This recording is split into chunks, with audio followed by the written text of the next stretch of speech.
Madame, Monsieur, bonsoir et bienvenue sur ITV le 1945. Dans l'actualité de ce mercredi, le procès des sages-femmes citées dans l'affaire Asto Sorna renvoyé au 5 mai prochain.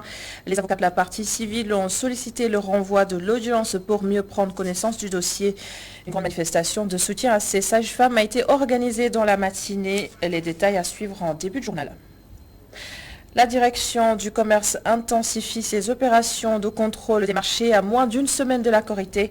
25 marchés, ou plutôt 27, ont été visités. Plus de 2000 commerçants interpellés pour non-respect des prix fixés par l'autorité.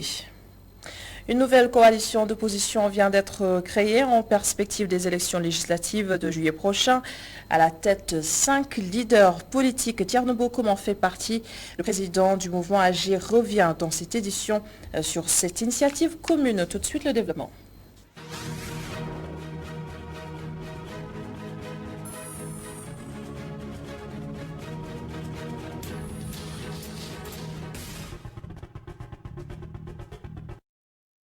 Alors le suspense est donc maintenu jusqu'au 5 mai prochain. Je parle du verdict du procès des 6 sages-femmes incriminées dans l'affaire Asto Sorna. En renvoi à la demande des avocats de la partie civile, les raisons expliquées par l'un d'eux, Maître Ousseynou Gueye, au micro de Chersar.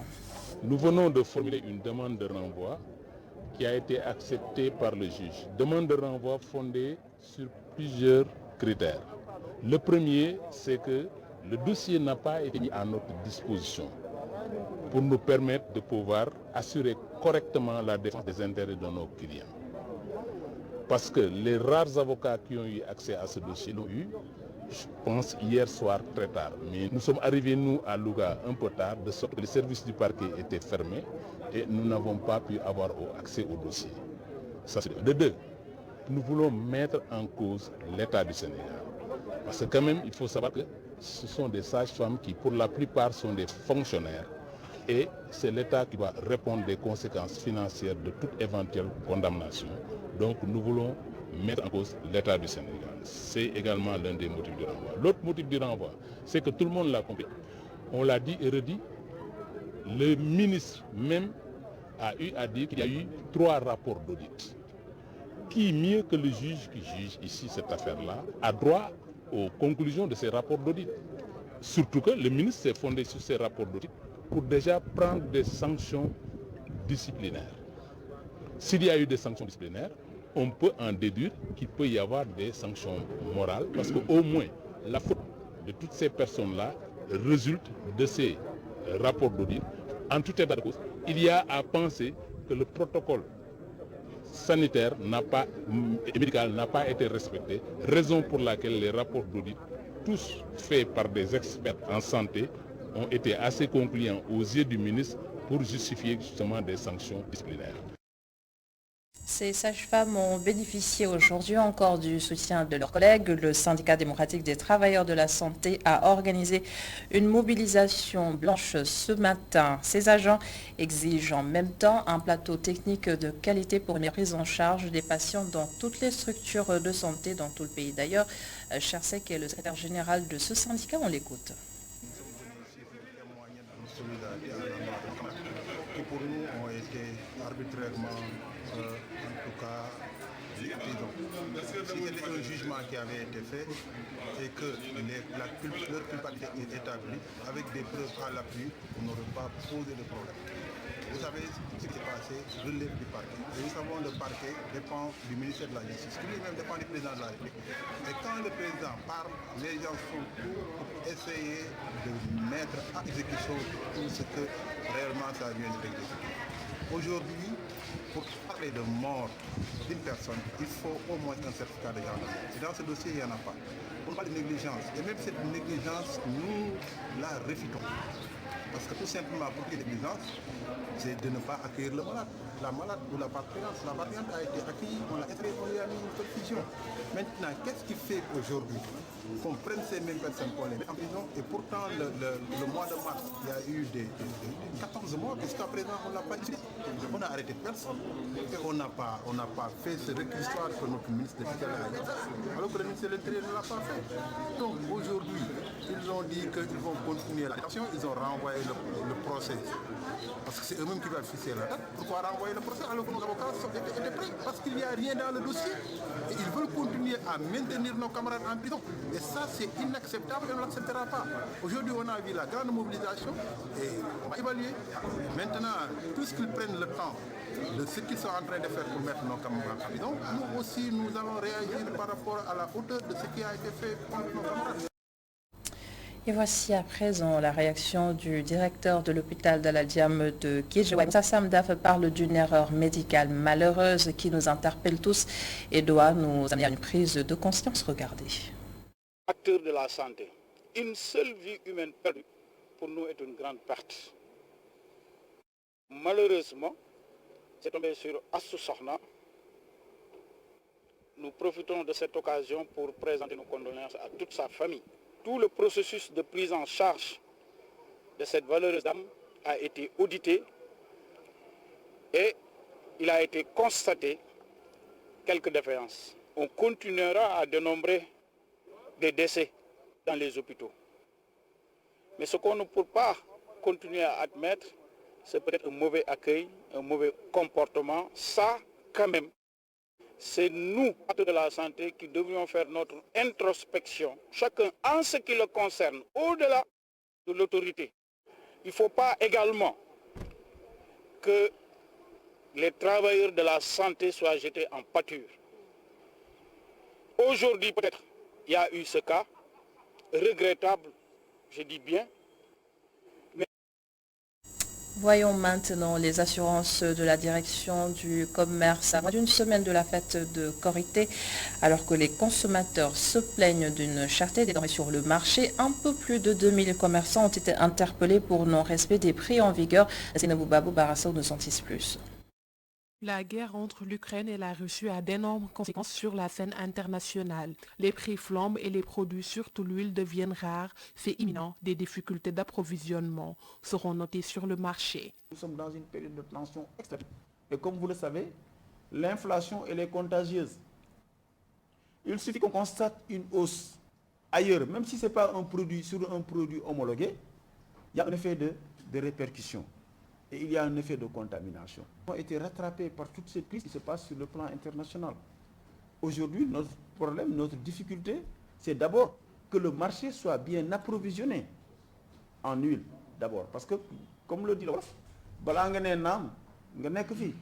Toutefois, le directeur du commerce intérieur précise que des dispositifs ont été mis en place pour pouvoir couvrir les besoins de la population. La production locale est vivement souhaitée. Il faudrait que sur les productions nationales que nous avons, qu'on puisse mettre le focus pour que les Sénégalais puissent consommer ce que nous produisons. C'est pourquoi sur le riz, au-delà du fait qu'on a soutenu l'importation, on a soutenu aussi la production nationale de riz. Parce que nous avons subventionné à hauteur de 3 milliards 200 millions la commercialisation du riz paddy au Sénégal. Ce qui fait que toute la production de notre riz paddy ne sortira pas de notre pays. Suite aux mesures de contrôle des prix qui ont été prises pour contrôler le marché, plus de 12 000 commerçants ont été contrôlés, et ceci dans 27 marchés. Donc sur ces pratiques de prix illicites, nous en avons constaté 2132 infractions. Et parmi ces 2132 infractions, les produits qui font l'objet de plus de pratiques de prix illicites, par ordre, c'est le gaz butane d'abord, c'est le riz, c'est l'huile et c'est le sucre.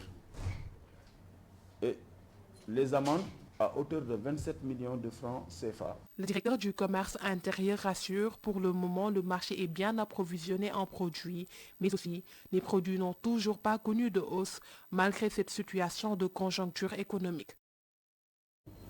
Merci Seynabou Babou pour ce compte rendu. Tout à fait autre chose à présent. 4 mois après la mise en circulation du TER, des ordures ménagères commencent à envahir le tracé du train dans certains quartiers de la banlieue. Des habitants de Guinaw Rail et Pikine, soucieux de la protection de l'environnement et aussi du bien public, interpellent la SENTER afin qu'elle renforce la surveillance. Pape Ibrahim Ndiaye, reportage.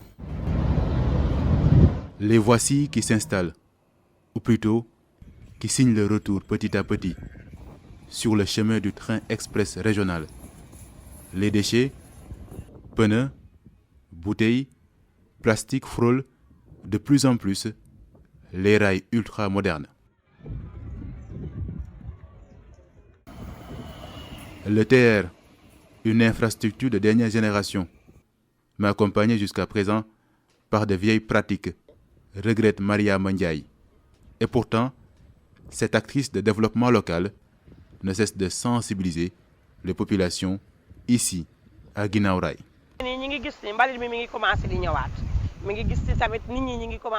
Des personnes ont recommencé à jeter des déchets près des rails avec l'aide des charretiers. Ces derniers attendent la nuit pour le faire. Cela s'ajoute au problème d'assainissement de notre localité.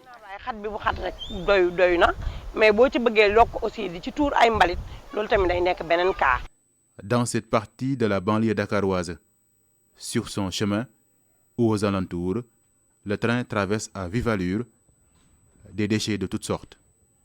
Les eaux usées occupent également le décor. Les populations sont responsables, disent certains.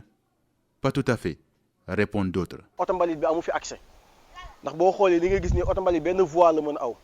Les véhicules de ramassage d'ordures n'ont pas accès à la zone. Regardez, leur seule voie de passage, c'est cette route et en cas de travaux ou d'activités sociales, ils sont bloqués.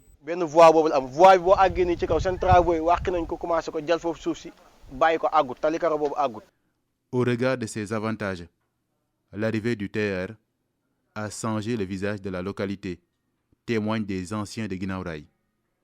Ils demandent aux populations de s'adapter au temps. L'État ne peut pas tout faire non plus. C'est à la population de l'aider à assainir notre cadre de vie. Pourquoi jeter du plastique par terre alors qu'il y a une poubelle à côté de vous? C'est anormal.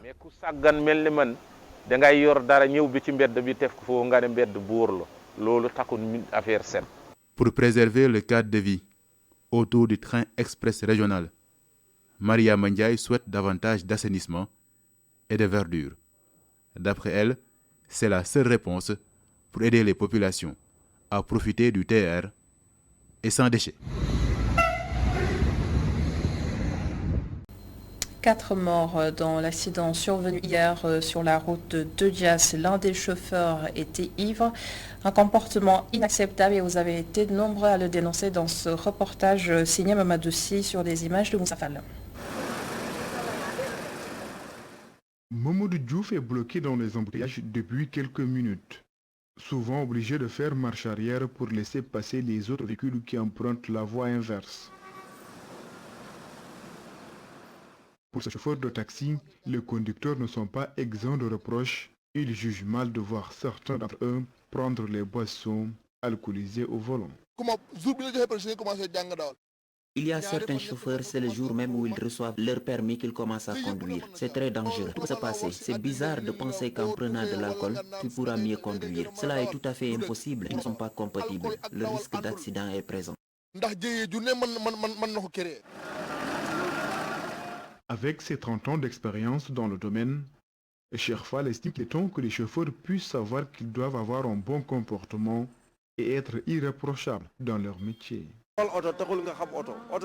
Un chauffeur doit avant tout avoir un bon comportement et une bonne formation. Il ne s'agit pas tout simplement de conduire. Il faut également respecter les clients. Un chauffeur doit être responsable et modèle, irréprochable. Ce n'est pas parce que la voiture t'appartient que tu peux faire ce que tu veux. Pour mettre fin aux nombreux cas d'accidents et veiller à ce que les chauffeurs ne puissent plus faire recours aux boissons alcoolisées, certains chauffeurs invitent l'État à sévir et même à retirer le permis des chauffeurs pris en flagrant délit. L'État doit prendre ses responsabilités. Toutes ces personnes qui prennent de l'alcool, on doit les interdire de toucher au volant. L'État doit retirer le permis à ceux qui s'adonnent à ces pratiques parce qu'ils font du sabotage. Cela pourrait être un préjudice pour les autres.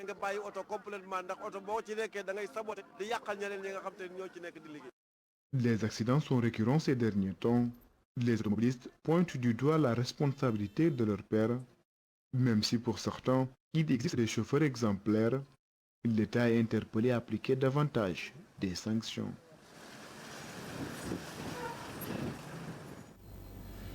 Et tout est parti d'une vidéo amateur largement partagée sur les réseaux sociaux. Il s'agit d'un cheval qui s'est échappé menant une course folle à contresens sur la corniche ouest de Dakar. C'est un fait inhabituel certes, mais beaucoup d'automobilistes rappellent que les charrettes doivent impérativement respecter la réglementation qui leur interdit de circuler dans certaines rues de Dakar. Regardez, c'est un reportage de Mamadou Sy et Céline Mbaye. Les automobilistes disent avoir dénoncé partout ce mélange non moins dangereux entre véhicules et charrettes dans la capitale. Une cohabitation qu'ils jugent inadmissible.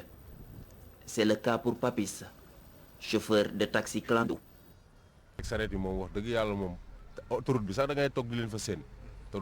Les charrettes sont partout. On les croise même sur l'autoroute. Ce n'est pas normal. Parfois, elles sont à l'origine des embouteillages. On doit les interdire de circuler en ville. En plus de créer parfois des bouchons interminables dans la circulation avec indifférence, certains charretiers ont souvent les nerfs tendus au regard de ce jeune conducteur.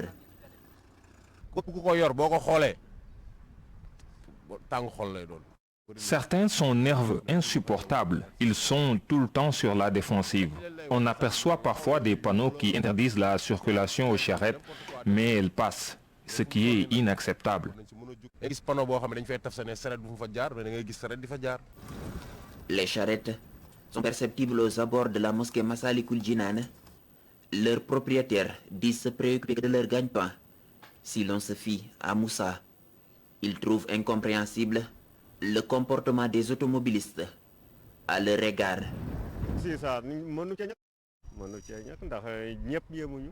On a l'impression que parfois les automobilistes ne veulent pas partager la circulation avec nous. Pour nous, ce qui importe, c'est notre travail, rien d'autre. Véhicules et charrettes se disputent la circulation partout à Dakar.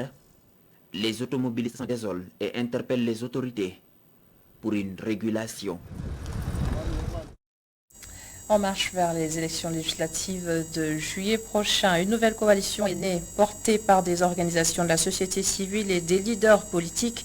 Et pour ces derniers, justement, il s'agit de Thierno Bocoum, Abdourahmane Diouf, Thierno Alassane Sall, Ibrahim Hamidou Dème et Cheikh Oumar Sy. Ils donnent rendez-vous aux Sénégalais bientôt pour une déclaration officielle. Et l'un des signataires, Thierno Bocoum, que nous avons joint tout à l'heure, est revenu en détail sur les contours d'une alliance d'opposition. Écoutons. Nous avons effectivement décidé de mettre en place une coalition en vue des élections législatives prochaines. Les initiateurs sont moi-même, Ibrahim Hamidou Dème Etik, Elhadj Abdourahmane Diouf Awalé, Thierno Alassane Sall, République des Valeurs, Réungor, et l'ancien député Cheikh Oumar Sy de près. Donc nous sommes les initiateurs de la coalition, mais nous nous ouvrons bien évidemment aux forces vives de la nation.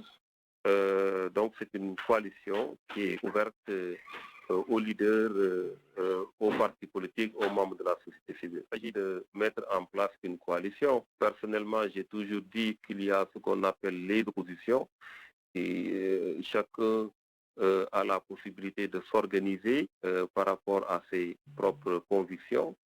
Je pense fondamentalement que le plus important aujourd'hui, c'est qu'il y a une coalition comme il y en a d'autres. Donc nous travaillons à faire une offre intéressante aux populations, une offre allant dans le sens de changer de paradigme dans la gestion de l'Assemblée nationale. Et pendant ce temps, la coalition Benno Bokk Yakaar de SICAP Liberté a tenu son assemblée générale. Au moins 5000 signatures au parrainage ont été collectées enfin pour le moment. Et le mot d'ordre, c'est l'union pour rafler le maximum de sièges à l'Assemblée nationale. À l'UNSO, Augustin Mandan, compte rendu. Dans cette assemblée générale, la coalition Benno Bokk Yakaar de SICAP Liberté se veut claire. L'union des cœurs pour les législatives 2022, la candidate malheureuse lors des locales du mois de janvier en a profité pour bannir toute idée de cohabitation à l'hémicycle. Mobilisons-nous. Je ne parle pas de cohabitation parce que pour moi la cohabitation n'est pas possible. Benno Bokk Yakaar a largement gagné les élections locales. Nous sommes sortis à plus de 80%. Il s'agira pour nous de relever le défi de l'unité. Seule l'unité peut nous permettre d'avoir des victoires, encore des victoires, toujours des victoires.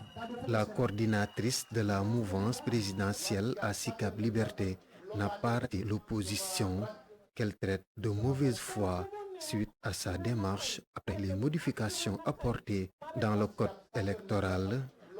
L'opposition modifère recours à la manipulation pour masquer ses carences.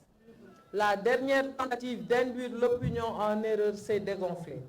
Après avoir collaboré en commission sur la dernière modification du projet de loi du code électoral, certains députés de l'opposition sont sortis pour dénoncer la loi lorsqu'ils ont eux-mêmes validé. Ce n'était sans doute sans compter la communication limpide des députés attachés à la sacralité de leurs tâches. Pour remporter ces élections législatives du 31 juillet 2022, Benno de SICAP Liberté se mobilise pour la collecte des signatures. Chers camarades et militants de Benno Bokk Yakaar, à ce jour, nous avons atteint 5000 parrains au niveau de la commune de SICAP Liberté. D'ailleurs, les derniers parrainages que nous devons déposer sont ici. C'est le fruit d'un travail collectif. Zahra Iyane Thiam informe que sa commune va présenter 2 candidats à la candidature pour les élections législatives à venir. Et la coalition Gëm Sa Bopp de Mbour dit avoir rempli toutes les listes de parrainage. Le coordonnateur met en garde contre toute pratique frauduleuse lors de ces législatives. Amadou Bella Diallo est au micro de Mountaga Kane et Mamadou Ba. Parce qu'on a compris que beaucoup de leaders de l'APR qui sont aujourd'hui maires, qui ont gagné les dernières élections municipales, donc ont utilisé de méthodes frauduleuses pour pouvoir gagner les élections. Et aujourd'hui, on commence à sentir le poids de ce qu'ils ont fait. Parce qu'au niveau des parrainages, moi je pense que tous les leaders du département de Benno Bokk Yakaar, s'ils ont réuni difficilement 35 000 parrains, et que moi tout seul, j'arrive à faire à peu près 7 000 en prenant donc, ceux qui sont déjà là dans le département et ceux qui sont dans les autres départements. Donc je pense que c'est le repère de ce qu'ils ont déjà fait. Parce que tous les transferts qu'ils avaient faits au moment des élections municipales n'ont pas répondu. Pourquoi? Parce qu'ils étaient pour la majorité en dehors du département. Donc pour aller les chercher au moment des parrainages, je ne pense pas qu'ils vont investir des moyens pour aller les chercher parce que c'est une élection qui peut-être ne les concerne pas directement. Parce que pour les élections municipales, ils étaient directement concernés. C'est la raison pour laquelle donc aujourd'hui ils peinent à avoir 35 000 électeurs. Parce que normalement au niveau des élections municipales, je pense qu'ils étaient plus de 115 000 à avoir voté pour les listes Benno au niveau des municipales. Et 77 000 avaient voté pour la liste départementale. Et c'est la fin de cette édition. Merci beaucoup d'avoir été avec nous ce soir encore. Merci à l'ensemble des équipes en régie. Bonne suite des programmes. Et je vous donne rendez-vous demain à 19h45. Bonsoir.